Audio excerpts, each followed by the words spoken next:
तो आपका स्वागत करती हूँ। आज हिंदी शिक्षण के अंतर्गत मैं आपके सामने लेकर उपस्थित हूँ राष्ट्रभाषा। देखिए, इससे पहले की क्लास में हमने भाषा के स्वरूप के विषय में विस्तृत अध्ययन किया था।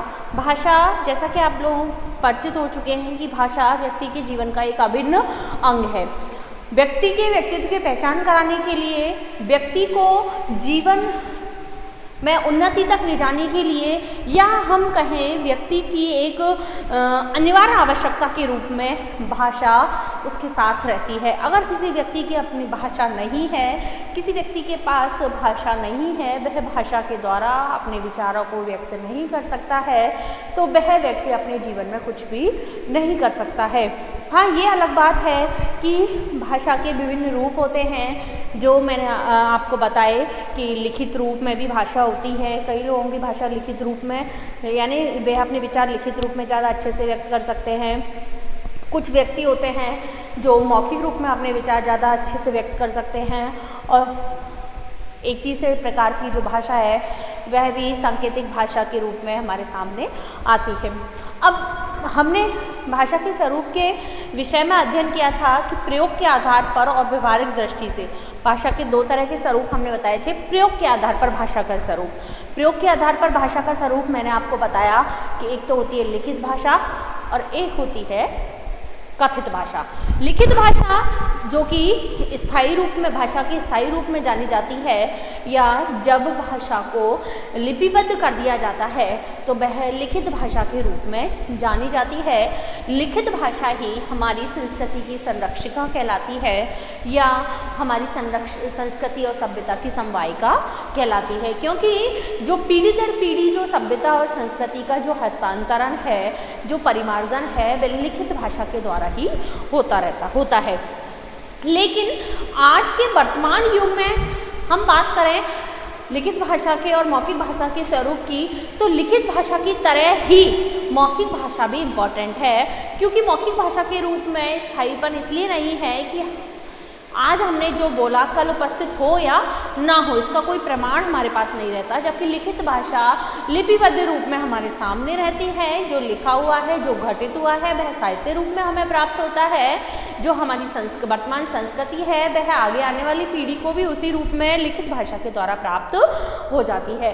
लेकिन वर्तमान समय के, वर्तमान भौतिकवादी युग में वैज्ञानिकों ने ऐसे उपकरणों का, ऐसे साधनों का आविष्कार कर दिया है जिनके द्वारा व्यक्ति आज भी वर्तमान परिप्रेक्ष्य में किसी की भी वाणी को, किसी की भी भाषा को, किसी के भी वाक्यों को रिकॉर्ड करके रख सकता है और इन फ्यूचर उसे कभी भी काम में ले सकता है। जैसे किसी की बचपन की आवाज़ हमने रिकॉर्ड करके रखी है, तो हम अगर कैपेबल हैं उसे संभालने में, तो हम चाहे तो उसके 40 साल के होने तक, 60 साल के होने तक, यानी बुजुर्ग अवस्था में भी उसको हम रिप्ले करके सुना सकते हैं। इस रूप में जो कथित अभिव्यक्ति है, जो मौखिक भाषा का जो मौखिक स्वरूप है, वह भी स्थायीपन लिए हुए है। लेकिन यह पूरी तरह से हम इसे मौखिक भाषा को स्थायी भाषा नहीं कह सकते, जबकि लिखित भाषा अपने पूरे निश्चित रूप से स्थायी स्वरूप में पाई जाती है। अब बात आती है व्यवहारिक दृष्टि से भाषा के स्वरूप की।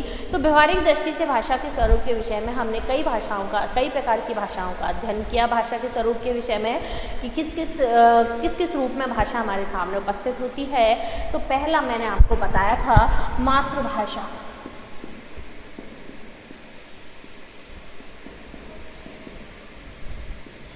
दूसरा था मूल भाषा, तीसरा था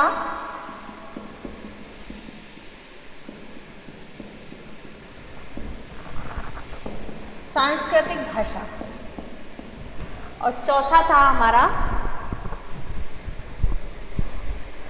चौथा जो है हमारा वह है राष्ट्रभाषा।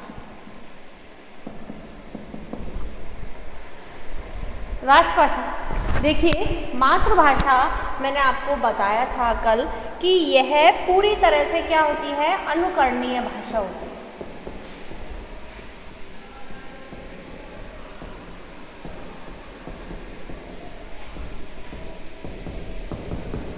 अनुकरणीय भाषा यानी बालक कि मातृभाषा का विकास उसके माता पिता के बोले जाने वाले शब्दों के अनुकरण से ही होता है।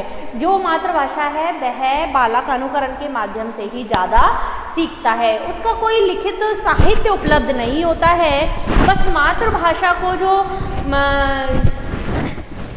जो हम कहें जो परिचय प्राप्त है वह इसी लेवल तक है कि उस स्थानीय लोगों के द्वारा, स्थानीय शिक्षित समुदाय के द्वारा इस मातृभाषा का प्रयोग अपने लिखित कार्य के लिए, मौखिक कार्य के लिए और अपने साहित्यिक कार्यों के लिए भी किया जाता है।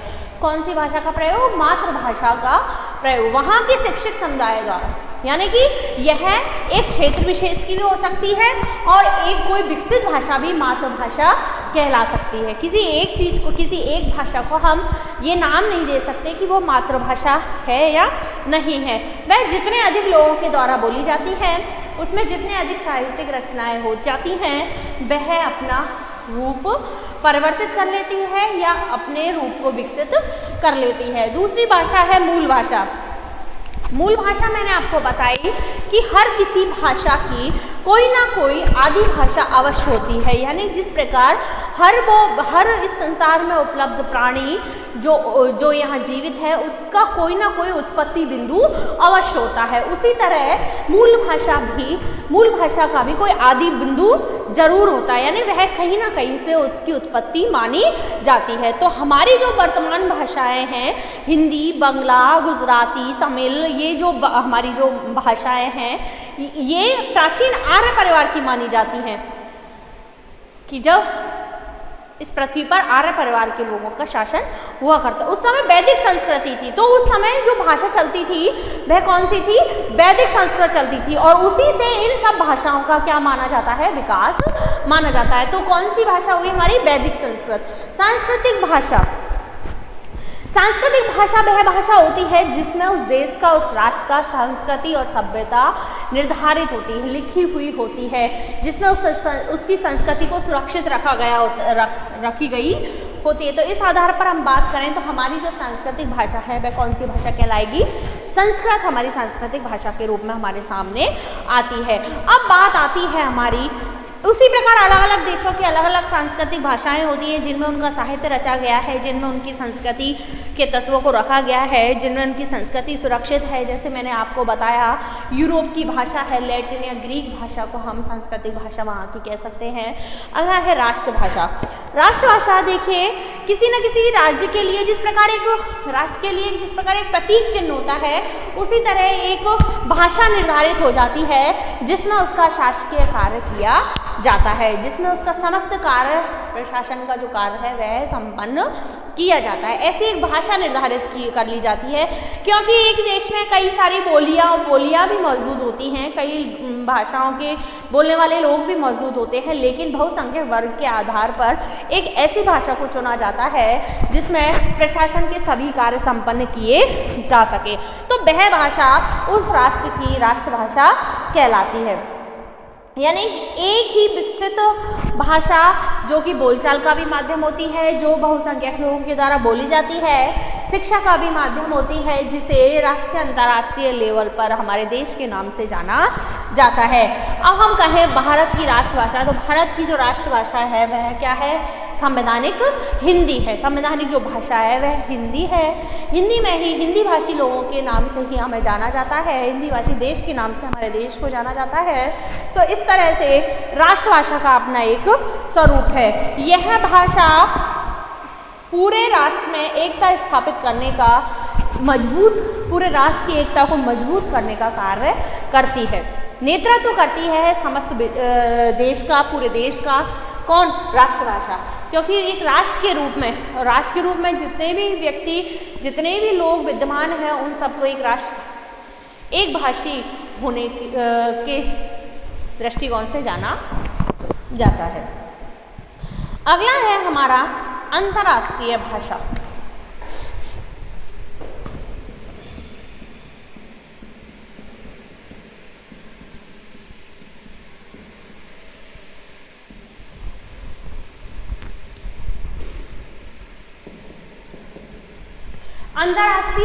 अंतर्राष्ट्रीय भाषा देखिए, पूर्ण रूप से विश्व में कोई भी भाषा पूर्ण विश्व स्तर पर स्वीकार नहीं की जाती। यानी पूर्ण रूप से विश्व में कोई भी भाषा ऐसी कोई भाषा नहीं हुई है जिसे विश्व स्तर पर स्वीकार कर लिया गया, यानी जो पूरे विश्व के द्वारा बोली जाती हो, ऐसी किसी भाषा को पूर्ण रूप से विश्व स्तर पर स्वीकार नहीं किया जाता।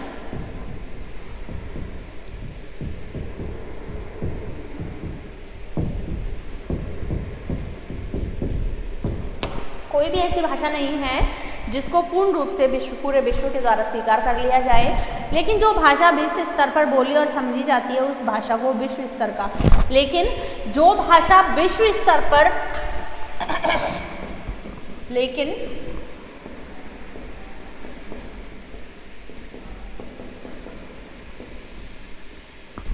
जो भाषा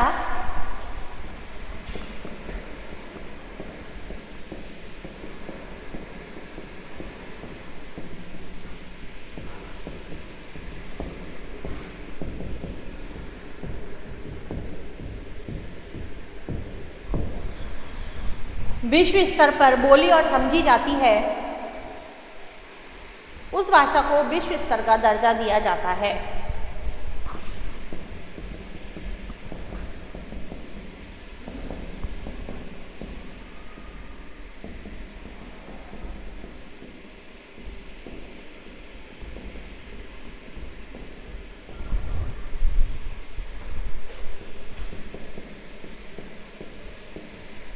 विश्व स्तर का दर्शन, जो विश्व के स्तर पर बोली जा सके, समझी जा सके, ऐसी कोई भी भाषा नहीं है जिसे पूरे विश्व द्वारा एक्सेप्ट कर लिया गया हो। पूरे विश्व की एक भाषा नहीं हो सकती है, लेकिन जो बहुत सारे, जैसे पूरे विश्व में अभी अधिकांश बहुसंख्यक लोगों के द्वारा जो बोली जाती है, जिसे समझा जा सके, वो वह भाषा विश्व स्तर का दर्जा प्राप्त कर लेती है। यह गौरव अंग्रेजी, फ्रेंच और अरबी भाषा को मुख्य रूप से प्राप्त है। और जो विश्व स्तर पर बोली जाती है वह कौन सी भाषा है? अंग्रेजी। आज भी हमारे जो संवैधानिक कार्य हैं, जो सुप्रीम कोर्ट है, उनके कार्य हैं, वह कौन सी भाषा में होते हैं? अंग्रेजी, फ्रेंच और अरबी। ये विश्व स्तर की भाषाएं हैं जो कि अधिकांश लोगों के द्वारा बोली और समझी जाती हैं। यह गौरव इन भाषाओं को दिया गया है जो कि विश्व स्तर पर बोली समझी जाती हैं। विशेषकर अंग्रेजी भाषा विश्व के अनेक राष्ट्रों में वहाँ की राष्ट्रभाषा, राजभाषा के रूप में प्रचलित है। इन सब में भी सबसे ज़्यादा कौन सी? अंग्रेजी जो भाषा है वह विश्व स्तर पर अधिकांश राष्ट्रों की क्या है? राष्ट्रभाषा है और राजभाषा है। राजभाषा है तो उस हिसाब राज्य भाषा है, राष्ट्रभाषा है और राजभाषा है। तो इस आधार पर जो अंग्रेजी है उसको विश्व अंतर्राष्ट्रीय लेवल पर क्या मान्यता प्रदान की गई है। Great Britain, Australia, New Zealand, Canada, संयुक्त राज्य अमेरिका, ब्रिटेन, गयाना आदि देशों की राष्ट्रभाषा अंग्रेजी है। यानी कि बहुत सारे इंटरनेशनल देश ऐसे हैं, विदेश ऐसे हैं, बहुत सारे देशों का ग्रुप ऐसा है जो कि अंग्रेजी भाषा को अपनी राष्ट्रभाषा घोषित कर चुके हैं, जहां पर अंग्रेजी को राष्ट्रभाषा के रूप में जाना जाता है। भारत की केंद्रीय राजभाषा के रूप में अंग्रेजी अब भी चल रही है। यानी कि हम बात करें, हम हिंदी भाषी प्रदेश में रहते हैं, हमारा जो देश है वह हिंदी के नाम से जाना जाता है, लेकिन हमारे भी जो शासकीय कार्य हैं आज अंग्रेजी में ही किए जाते हैं, क्योंकि अंग्रेजी को ब्रिटिश काल में अंग्रेजी में ही हमारे सारे कार्य संपन्न होते थे। जब भारतीय संविधान का निर्माण किया गया, भारतीय लोगों के हाथ में सत्ता आई, तो उन्होंने अंग्रेज़ों से हेल्प ली और उनसे हेल्प लेने का नतीजा ये था कि उनकी भाषा में हमें कार्य करना था। तो अंग्रेजी भाषा को पहले सहायक भाषा के रूप में अपनाया गया, लेकिन इस सहायता को धीरे धीरे इस सहायता ने हमें पंगु बना दिया और यह अंग्रेजी का जो प्रभाव है वह आज तक चला आ रहा है। यानी अंग्रेजी को ही केंद्रीय भाषा, हमारी जो राष्ट्रभाषा है वह होने को तो हिंदी है, लेकिन सारे कार्य हमारे जिसमें किए जाते हैं अंग्रेजी भाषा में ही किए जाते हैं। आपने देखा होगा कि एग्ज़ाम पेपर जब आते हैं तो उनमें ये बहुत तौहीन सी होती है कि क्वेश्चन जब आते हैं तो उनमें वार्निंग लिखी होती है कि किसी भी तरह की मिस्टेक होने पर जो अंग्रेजी प्रिंट है उसे ही मान्यता दी जाएगी, उसे ही प्रमाणिक माना जाएगा, अंग्रेजी को ही प्रमाणिक माना जाएगा। इसके अतिरिक्त अन्य अनेक देशों में भी अंग्रेजी अस्तित्व में है। इस तरह अंग्रेजी सही अर्थों में अंतर्राष्ट्रीय भाषा है। दूसरे नंबर पर फ्रेंच का स्थान है और तीसरे नंबर पर अरबी का स्थान है। अगर हम पहली इंटरनेशनल लैंग्वेज की बात करें, पहली अंतर्राष्ट्रीय भाषा, तो वह कौन सी आएगी? अंग्रेजी ही आएगी। जो दूसरी है वह कौन सी आएगी? फ्रेंच।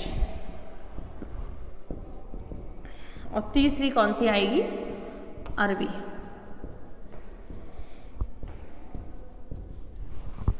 तीसरी कौन सी आएगी? अरबी। इन तीनों को ही अंतर्राष्ट्रीय भाषा का दर्जा दिया गया है।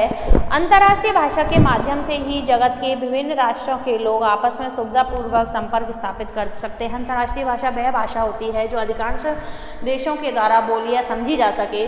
तो अगर हम बात करें कि तमिल की, तेलुगु की, बंगाली की, रूसी की और किसी भाषा की बात करें तो ये सब भाषा अन्य लोगों की समझ में नहीं आएंगी, लेकिन इन सब में एक कॉमन लैंग्वेज है जिसे अंग्रेजी लैंग्वेज कहा जाता है, इंग्लिश लैंग्वेज कहा जाता है। हम सभी देश आपस में जो वार्तालाप करते हैं, आपस में जो समझौते होते हैं, आपस में जो वाद विवाद होते हैं, जो भी मीटिंग्स होती हैं, जो भी फैसले होते हैं, वह किस भाषा में लिए जाते हैं? अंग्रेजी भाषा में लिए जाते हैं। इससे अतिरिक्त इसका महत्व यह भी है कि विश्व के अलग अलग क्षेत्रों में हो रही ज्ञान विज्ञान की प्रगति के लेन देन में भी यह भाषा पूर्ण रूप से मददगार होती है। जो ज्ञान विज्ञान के क्षेत्र में भी जो प्रगति हो रही है वह किसमें हो रही है? अंग्रेजी में ही हो रही है। अंग्रेजी को ही एक अंतर्राष्ट्रीय भाषा का दर्जा दिया गया है। तो ये बात हुई हमारी अंतर्राष्ट्रीय लैंग्वेज की। अब समझ में आ गया होगा कि एक राष्ट्रभाषा और अंतर्राष्ट्रीय भाषा में क्या अंतर है। एक राष्ट्रभाषा केवल उसी देश के लोगों के द्वारा बोली और समझी जाती है, अधिकांश लोगों के द्वारा बोली समझी जाती है। एक अंतर्राष्ट्रीय भाषा वह भाषा होती है जिसे अधिकांश देशों के द्वारा बोला और समझा जाता है। अगर हम मानक रूप में माने तो एक अंग्रेजी, दूसरी फ्रेंच और तीसरी अरबी ऐसी भाषा है जो अंतर्राष्ट्रीय भाषा के रूप में प्रचलित है। अब आता है भाषा का अगला स्वरूप हमारा उत्तम भाषा।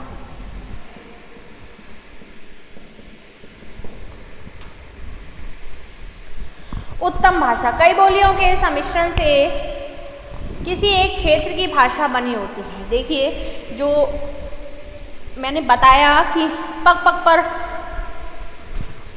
पानी बदले घाट घाट, पग पग पर पानी बदले घाट घाट पर पानी। तो जैसे हमारा क्षेत्र है, इससे लगा हुआ कोई दूसरा क्षेत्र है, तो इन सब क्षेत्रों की भाषाएं क्या हो जाती हैं?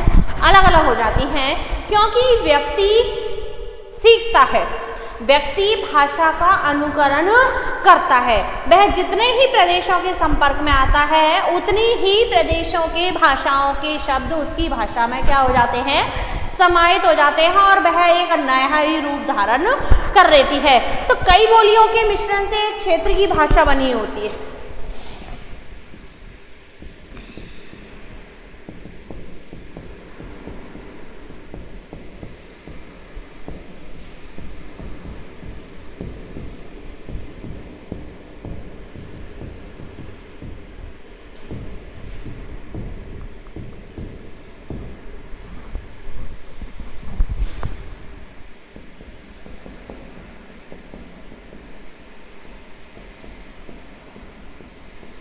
जो एक क्षेत्र की जो भाषा है, क्षेत्र विशेष की भाषा है, वह किसके सहयोग से बनी होती है? कई प्रकार की बोलियों के मिश्रण से बनी होती है। जैसे कि हिंदी भाषा के लिए मैथिली, भोजपुरी, हिंदी के लिए अब हिंदी हम कहें, हिंदी के लिए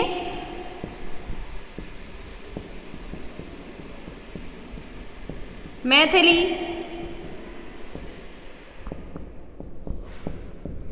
भोजपुरी, हिंदी भाषा के लिए मैथिली, भोजपुरी, ब्रज, अवधी,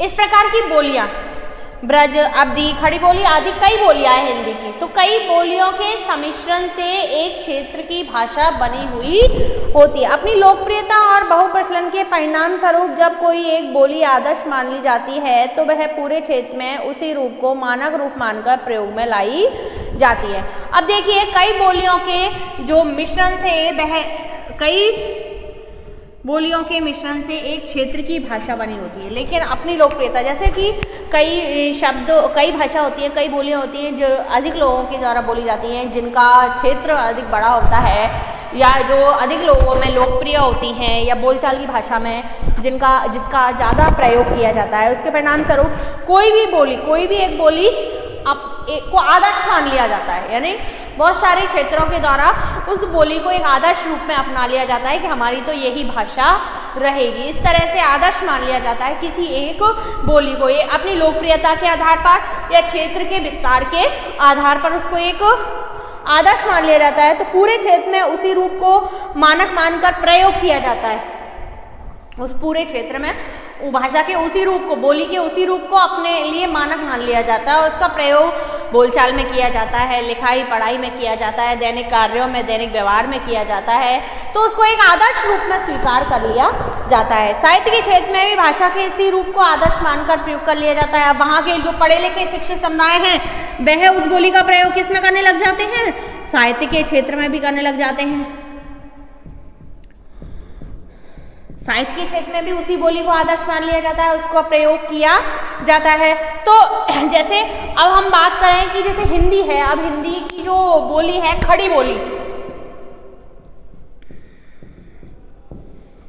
खड़ी बोली में बहुत बड़ा साहित्य है, बहुत सारे कवियों ने अपनी रचनाएं लिखी हैं, अपनी कविताएं लिखी हैं, बहुत सारे संदेश समाज को प्रेषित किए हैं। तो खड़ी बोली को आदर्श मानकर आज हिंदी भाषा क्षेत्र में प्रयोग लाया जाता है और इसी को साहित्य के क्षेत्र में मान्यता प्रदान कर दी गई है। खड़ी बोली हिंदी के रूप में इसको उतारा गया है। खड़ी बोली को बोलने वाले बहुसंख्यक हैं, बहुत सारे लोग हैं। खड़ी बोली के साहित्य को मान्यता प्रदान कर दी गई है। हिंदी भाषा के रूप में खड़ी बोली में साहित्य रचना की जाती है और इसका प्रयोग किया जाता है। व्याकरण रचना, काव्य इत्यादि भाषा के इसी रूप को हिंदी भाषा का आदर्श रूप, काव्य इत्यादि में जो कविताएं जो हुई हैं, जो काव्य रचना हुई है, उनमें सब में इन खड़ी बोली को आदर्श मान लिया गया है और इसके साहित्य को आदर्श मान लिया गया है, जो किसका रूप है? हिंदी का रूप है। अब हिंदी क्या है? हिंदी क्या हो गई? एक उत्तम भाषा हो गई। हिंदी को जो प्रचलन है वह किसने दिलाया? इसकी बोलियों ने। जिसका प्रचार किया वो किसने किया? इसकी बोलियों ने। तो कुछ बोली जो कि बहुत बड़े क्षेत्र के द्वारा बोली जाती हैं, जो लोक में प्रचलित हो जाती हैं, जिसमें उत्तम साहित्य की रचना होने लग जाती है, जिसका प्रयोग शिक्षित जन समुदाय अपने दैनिक व्यवहार में करने लग जाते हैं, वह एक उत्तम भाषा का रूप ग्रहण कर लेती है, उसे उत्तम भाषा कहा जाता है। ये बात हो गई हमारी उत्तम भाषा की।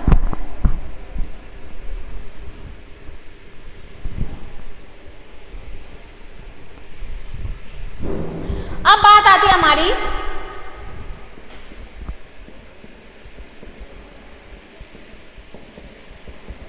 राजभाषा। देखिए, राजभाषा, हम सामान्य रूप से राजभाषा को शासन भाषा कह सकते हैं। जो राजभाषा है, हम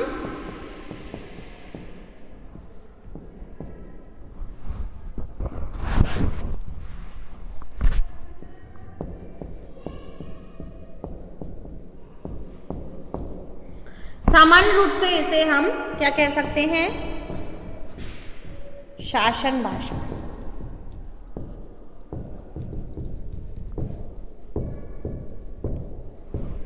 शासन भाषा कह सकते हैं, शासन की भाषा कह सकते हैं। जिस राज्य में जिस भाषा को लेकर मानव राज्य चलाता है, उस भाषा को ही, जिस राज्य में जिस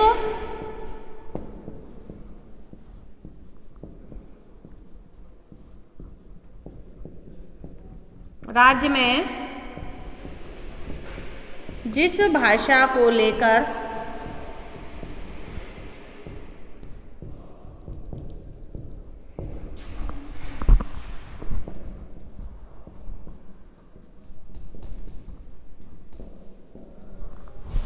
उसे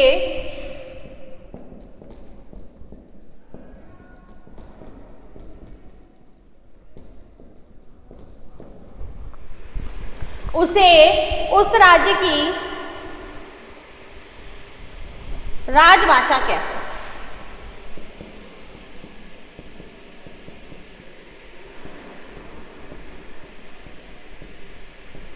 उसे उस राज्य की क्या कहते हैं? राजभाषा कहते हैं। इसे हम क्या कह सकते हैं? शासन भाषा भी कह सकते हैं कि जिस भाषा में, आप देखिए हिंदी की मैंने आपको बताया बोलियां बहुत सारी हैं।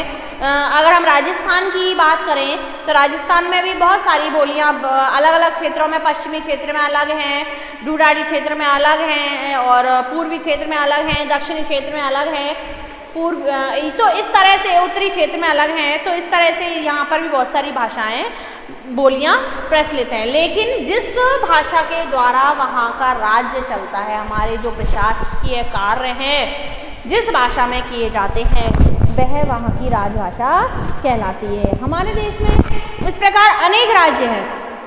इन राज्यों में से अलग अलग राज्य की शासन भाषा अलग अलग है। हर राज्य की अलग अलग राज्य की शासन भाषा अलग अलग है।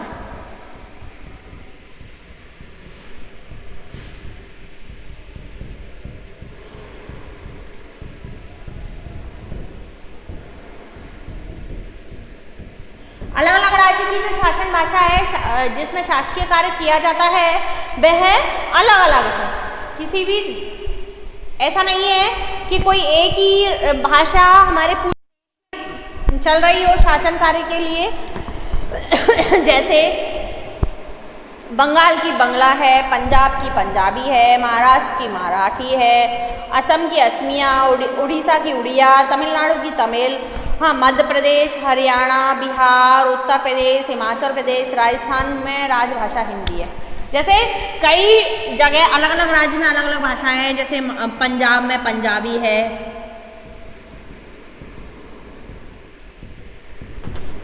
बंगाल में बंगला है,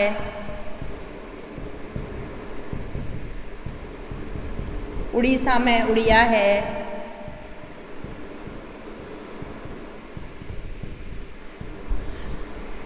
ये अलग अलग राज्य की अलग अलग शासन भाषाएं हैं।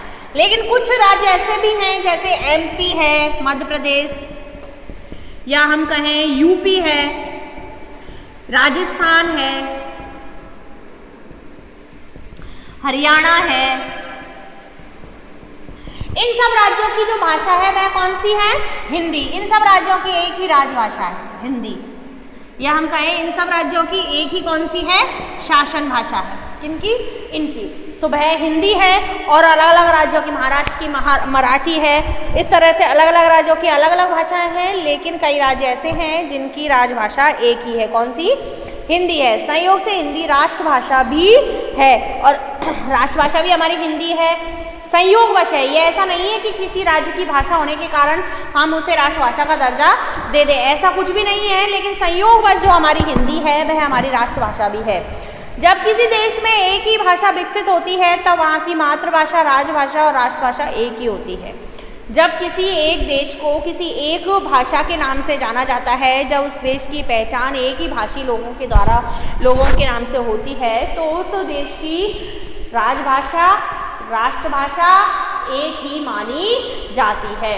यानी कि वह, जैसे हमारे देश में हिंदी भाषी नाम से जाना जाता है, तो हमारी जो मातृभाषा है, हमारी जो राजभाषा है, हमारी जो राष्ट्रभाषा है, वह हिंदी ही मानी जाती है।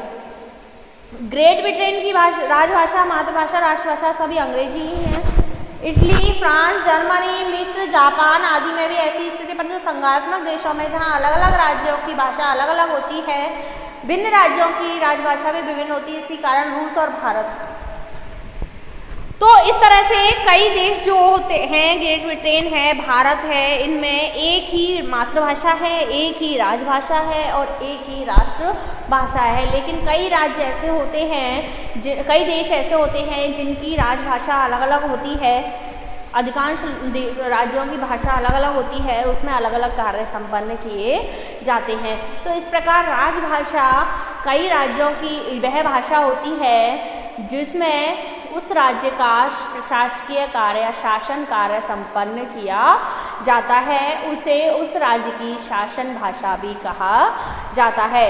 जिस राज्य में जिस भाषा को लेकर मानव राज्य करता है उसे उस राज्य की राजभाषा कहते हैं। भारत में कई राज्य ऐसे हैं जिनकी अपनी अपनी राजभाषाएं हैं, जबकि हम भारत को अगर संयुक्त रूप से देखें तो हम हिंदी भाषी भारत के नाम से जाने जाते हैं। तो हमारी मातृभाषा, राजभाषा और राष्ट्रीय भाषा एक ही भाषा है। अब बात आती है विदेशी भाषा।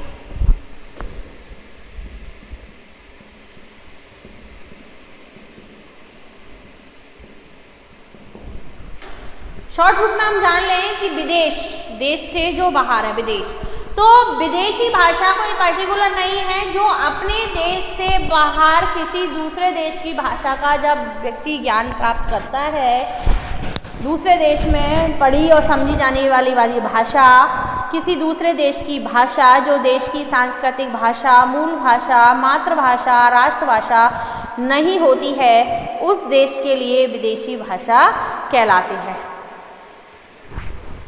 समझ में आ गया? विदेशी भाषा जो कि हमारे देश की भाषा से बिल्कुल अलग है, जिसको दूसरे देश में पढ़ा गया है या जो किसी दूसरे देश की राष्ट्रभाषा के नाम से प्रचलित है, उसका जब हम अध्ययन करते हैं, जब हम उसको जान लेते हैं तो वह विदेशी भाषा के नाम से जानी जाती है। जैसे फ्रेंच है, अरबी है, ये सारी हमारे लिए, क्योंकि हम हिंदी भाषी हैं तो ये जो सभी भाषाएं हैं वह विदेशी भाषा के नाम से पहचानी जाती हैं, जिसमें अपने देश की सभ्यता और संस्कृति नहीं लिखी गई है, जिसमें दूसरे देश की सभ्यता और संस्कृति रचित है। उस भाषा का जब हम ज्ञान प्राप्त कर लेते हैं। अब आती है बात उपभाषा।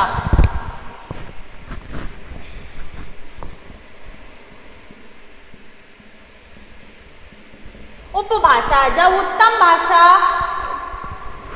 का स्वरूप लोगों के द्वारा बिगाड़ दिया जाता है और उसको प्रयोग किया जाता है तो वह उपभाषा की श्रेणी में आता है। यानी कि किसी उत्तम भाषा का बिगड़ा रूप उपभाषा कहलाता है।